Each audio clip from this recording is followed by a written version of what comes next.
आसनसोल और बंगाल की जनता जनार्दन के आशीर्वाद से, तृणमूल कांग्रेस की सपोर्ट से एक रिकॉर्ड मार्जिन से हमने जीत हासिल की और मैं इसके लिए वहाँ के लोगों को बहुत आभारी हूँ। उसी तरह से आपने देखा होगा कि अभी ग्राम पंचायत के चुनाव में मैं शुरू में कह रहा था और आपके एएनआई को ही मैंने कहा था कि स्वीप करेंगी ममता। आपने देखा 90% से ज़्यादा, 90% से ज़्यादा स्वीपिंग रिजल्ट दिया है ममता बनर्जी और तृणमूल कांग्रेस ने और ममता बनर्जी के नेतृत्व में। तो हम एक तरफ कहते हैं कि ममता बनर्जी हैं इंडिया में और उनका बहुत बड़ा योगदान है, वहीं दूसरी तरफ खड़गे साहब हैं, national political icon Rahul Gandhi हैं, राष्ट्र के चाणक्य जो माने जाते हैं शरद पवार है, सीताराम येचुरी जैसा विद्वान है, इसमें leader of the masses in true sense Lalu Prasad Yadav हैं, इसमें नीतीश बाबू जो हैं इतना मैच्योर्ड, इतना परिपक्व, और नीतीश बाबू के अहमियत को आप कम करके नहीं दे सकते हैं। नीतीश बाबू ने इतना बड़ा इन्होंने जो लीड लिया है और इतना बड़ा जमावड़ा, इतना बड़ा, आज तक शायद इतने लोगों का, इतने दलों का कभी आपने नहीं देखा होगा कि इतने दल एक साथ आए और इतने बड़े बड़े लीडर एक अम्ब्रेला, एक छतरी के नीचे आए हैं। सो नीतीश बाबू का भी ये काम बहुत ही सराहनीय है, बहुत ही प्रशंसनीय है और मैं समझता हूँ आने वाले दिनों में लोग उनको देखेंगे इस मामले में पॉलिटिकली सारे, चाहे आप जो कहें, जो लोग कहें, और उनको एक रोल मॉडल के रूप में देखेंगे। मुझे लगता है कि ये तमाम लोग इकट्ठा हुए हैं और ये तमाम लोग जब आए हैं और ऊपर से आपने रिजल्ट देखा है, सिर्फ मैं हिमाचल और कर्नाटका का ही जिक्र नहीं कर रहा हूँ, मैं आपने देखा होगा आम आदमी पार्टी जिस तरह से तमाम कोशिशों के बावजूद नेशनल इलेक्शन का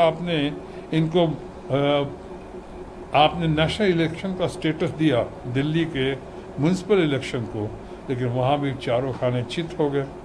और वो हमारे मित्र और केजरीवाल, अरविंद केजरीवाल, बहुत अच्छी तरह से वो उनकी टीम विजयी हुई। तो आपने देखा कि सब लोग साथ हैं। अब एक तरफ कितनी बार आप अपने वादा खिलाफी करेंगे, मैं अपने एनडीए के दोस्तों को कह रहा हूँ, बीजेपी के फ्रेंड्स को कह रहा हूँ, कब तक कहते रहोगे कि रोज़गार देंगे, इतने करोड़ रोज़गार देंगे और हम साहब इतना आपको पेट्रोल और डीजल का दाम कम कर देंगे, दूसरे सरकार को कब तक आप इसके लिए क्रिटिसाइज करते रहोगे, गालियाँ देते रहोगे, कब तक आप कहोगे कि हम आपके बैंक अकाउंट में पैसा आ जाएगा, इतने लाख हर आदमी को आ जाएंगे। वो तरह तरह की बातें हैं, अब कहने की आवश्यकता नहीं है। ऐसी महंगाई, मैं टमाटर और तेल की बात नहीं कर रहा, ओवरऑल महंगाई इतनी बढ़ी हुई है, लोग अभी कैसे भूल जाएंगे कि जब डॉलर इतना मजबूत हो गया है, रुपया इतना कमज़ोर हो गया है, उसकी कीमत हमारे यंग स्टूडेंट जो हैं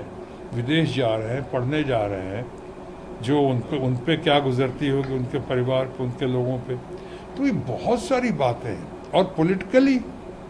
आपसे भाव करते रहेंगे, चिल्लाते रहेंगे, प्रचार मंत्री बन के झूठी बातें करते रहेंगे, विपक्ष हमको चर्चा नहीं कर, विपक्ष भाग रहा है, भाग आप रहे हो,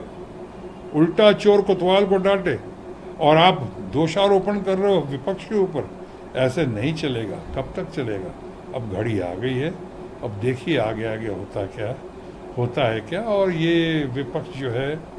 इंडिया जो है, ये बहुत पावरफुल है, इंडिया सर्वशक्तिशाली हो गई है आज। और आप देखेंगे कि भारत की अस्मिता, भारत का अस्मिता का, चाहे मणिपुर की अस्मिता का, चाहे स्वाभिमान का पूरा ध्यान रखते हुए, पूरा उसको एक हमारे लोगों को एक आशा और उम्मीद की छतरी लेकर प्रकाश पुंज बनकर सामने जो एनडीए उभरा है, मैं समझता हूँ बहुत रंग लाएगा और बहुत अच्छा होगा। All time victory, record victory होगी इंडिया की। ये मेरा सिर्फ बयान नहीं है, बल्कि मेरी ये कामना भी है और शुभकामना भी है।